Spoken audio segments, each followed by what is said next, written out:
Hi everyone, Teddy Baldassarre with TeddyBaldassarre.com. In this video, we're looking at a watch from Zelos with the Zelos Mako version 3 in titanium. So in this video and on this channel, we cover watches available for purchase on our website, TeddyBaldassarre.com, as a full authorized dealer. So in this video, we'll go through a full in-depth review of this piece, go through some final points of consideration at the end, but also throughout this video, if you have any further questions, check out the link in the description to the product page where you can learn more, can purchase the watch, as well as book a time with one of our dedicated watch specialists as well. But guys, let's jump into the video, take a closer look at this watch.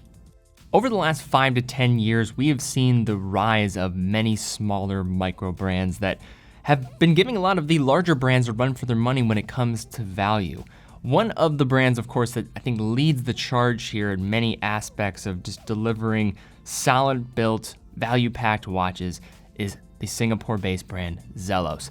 Now, Zelos is most commonly known for their development of solid dive watches. Perhaps their most successful line is the Mako line that's went through multiple iterations, but today we're going to be looking at this compact dive watch's newest iteration with the Mako 3 Titanium. And speaking of this watch, when looking at the general checklist that an enthusiast has, this is going to deliver much of it in the price range that it occupies. Starting off by taking a look at the size of the Mako 3 on the wrist, we have a case size that measures just about 40 millimeters across with a lug-to-lug dimension of 46.5 millimeters and a thickness of 14 millimeters, which takes into account a millimeter or two from the box sapphire crystal.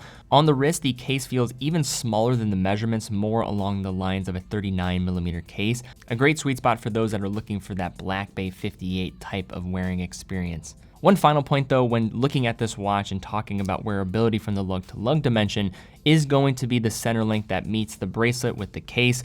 That is going to protrude a bit more beyond the lug-to-lug measurement. So if you actually measure it at that farthest point, it is going to extend and curve back downwards. Still going to measure above 50 millimeters, closer to 52. However, that is not really true to the actuals, but it is going to make it wear a little bit larger from top to bottom than that 46.5.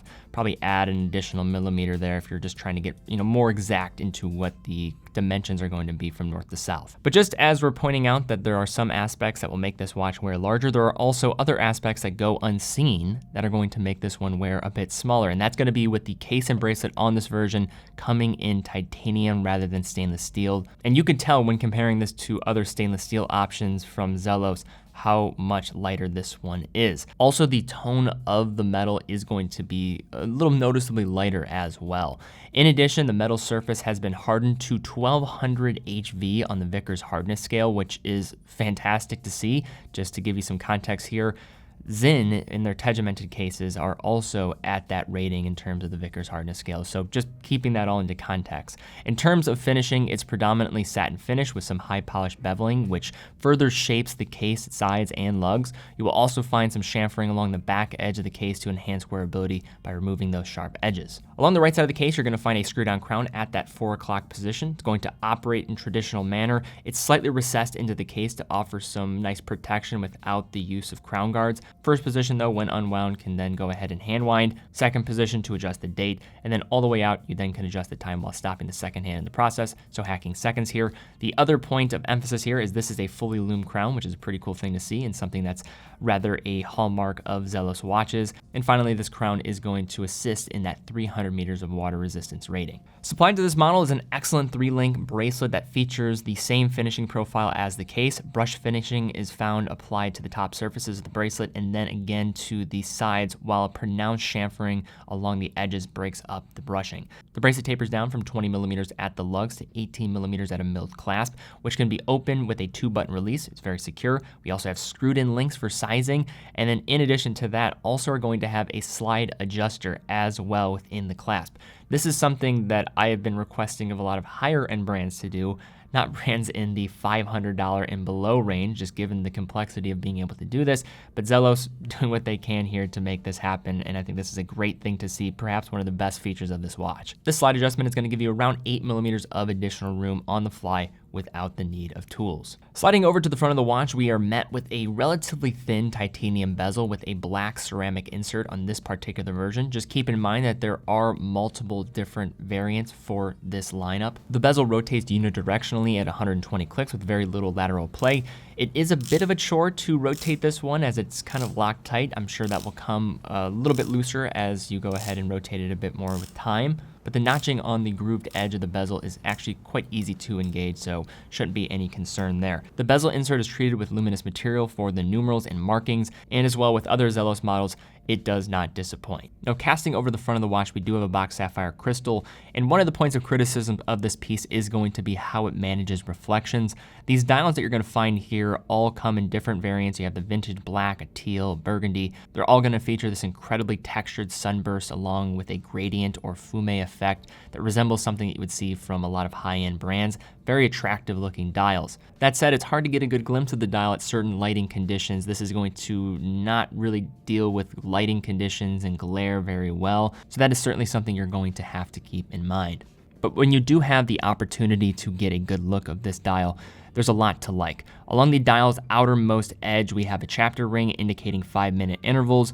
Large arrow style and round markers containing more of that impressive lume treatment are applied to the dial at the hours, with the arrows marking the off-quarter hours while the round indices fill in the remaining hours. The lone exception here is at the 6 o'clock hour marker, which has been truncated to make room for the date window.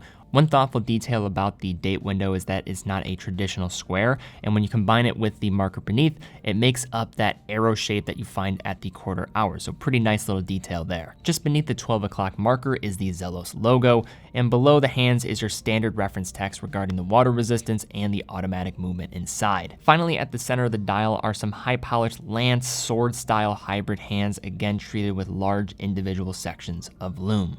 Now, turning this watch over, we have a solid screw-down case back embossed with the Mako shark to tie in the name and the diving watch theme of the watch altogether.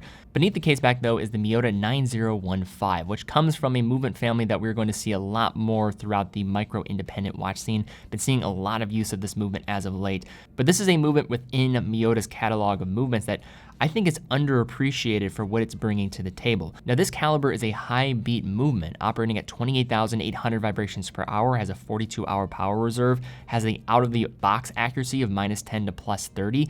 So in other words, these are the most attainable 4 Hertz, 28,800 vibrations per hour movements that you could probably buy at bulk, while still getting some solid performance out of them that are on the same par in terms of range of deviation to an untreated standard base caliber from ETA. These movements are a nice upgrade also from the 8 series of movements from Miyota. Miyota being one of the largest provider of third-party movements in the world of watchmaking, being owned by the Citizen Watch Group. This movement also features hand winding and hacking as an additional feature. And if you look around in this price range of around $500 to $800 now, you're going to be finding a lot more of these within watches within the micro brand scene, and for good reason. All right, so now to unpack looking at this Zelos Mako 3. Now, the first thing I will just say about Zelos in general as a brand and from a design perspective, they're not necessarily the most mass appealing types of watches out there. These are watches that are pretty much catering to enthusiasts, but that's really where Zelos has found so much of their success, and they do it so well. So despite this watch, of course, being well finished and designed in a way that I think is going to cater to its true audience,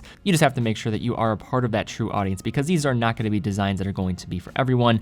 That reflective crystal is going to create some challenges when it comes to glare, but apart from that, it's hard to dispute the value that this watch is bringing to the table. We're talking about a ceramic bezel, titanium, well-finished bracelet and case with levels of finishing and polishing on the edges that you don't see typically in this price range. 300 meters of water resistance, a reliable movement, an on-the-fly adjustment clasp that has a slide adjustment diver extension that also could be useful from a day-to-day wearing standpoint, some of the best lume in the price category, while also getting some case treatment that's going to resist scratches incredibly well. This, simply put, brings a lot of the specifications to the table that I believe watch enthusiasts have as a checklist when they look at a watch. This one meets all of those with flying colors. While factoring in, this is going to appeal to a variety of different wrist size with the case dimensions of this piece. Of course, Zelos has their larger watches like their Hammerheads and their Abyss models, but this is one that's going to cater probably to the more mass appealing type of audience to work on a variety of wrists. This is a well-constructed dive watch and a true competitor in the $500 range if you are just about getting the most bang for buck possible. All right, guys, well, thank you again so much for watching. If you did enjoy this video, please give it a thumbs up, subscribe, and hit the bell icon. That really does help out the channel, and I would appreciate it. Also, if you're in the market for this watch, check it out on TeddyBaldassarre.com. Full authorized dealer of all the brands that we carry, quick and fast fulfillment, dedicated customer support. We also offer a full factory warranty for all the products that we offer. So if something goes wrong, you're not having to pay the bill for it, and that can get expensive. Also, we offer price match, so if you see one of our watches for cheaper at another authorized dealer, fill out the form, we'll get in touch with you. And finally, 9 out of every $10 that we generate goes right back in the content that we're creating here, as well as on our main channel, helping to foster up a new generation of watch enthusiasts in the process. But guys, thank you again so much for watching. Be well, and I will see you all very soon.